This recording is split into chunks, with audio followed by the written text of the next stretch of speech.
IPL 2026 तब्बल 18 वर्षानंतर धोनी पर्वाचा द अँड स्वत CSKने केली घोषणा. पोस्ट चर्चेत. गेली 18 वर्ष चेन्नई सुपर किंग्ससाठी आपलं सर्वस्व अर्पण करणाऱ्या महेंद्रसिंग धोनीने आता थांबायचा निर्णय घेतला आहे. चेन्नई सुपर किंग्सच्या सोशल मीडियावर एक पोस्ट शेअर करण्यात आली आहे. IPLच्या 19व्या हंगामाला आता सुरुवात झाली आहे. चेन्नई सुपर किंग्स आणि राजस्थान रॉयल्स यांच्यात तिसरा सामना खेळला जाईल. अशातच आता चेन्नई सुपर किंग्सला मोठा धक्का बसला आहे. कॅप्टन ऋतुराज गायकवाडच्या रूपात चेन्नईला नवा मोहरक्या मिळाला, तर संजू सॅमसनच्या रूपात चांगला बॅकअप पर्याय मिळाला आहे.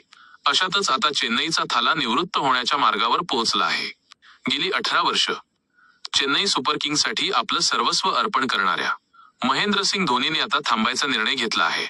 चेन्नई सुपर किंग्सच्या सोशल मीडियावर एक पोस्ट शेअर करण्यात आली आहे. चेन्नईने सोशल मीडियावर शेअर केलेल्या पोस्टमध्ये धोनीचा फोटो गायब आहे.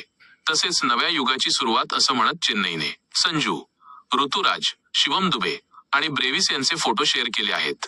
मीडिया रिपोर्टनुसार महेंद्रसिंग धोनी पहिले 14 दिवस मॅच खेळणार नाही अशी माहिती समोर आली होती. पण नंतर धोनीने एप्रिलच्या अखेरपर्यंत मॅच खेळण्यासाठी मैदानात उतरणार नाही अशी माहिती देखील समोर आली आहे.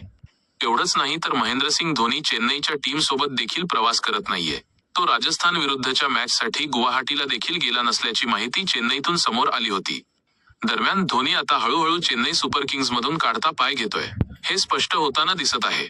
त्यामुळे थालाच्या फॅन्सला मोठा धक्का बसला असेल एवढं मात्र निश्चित.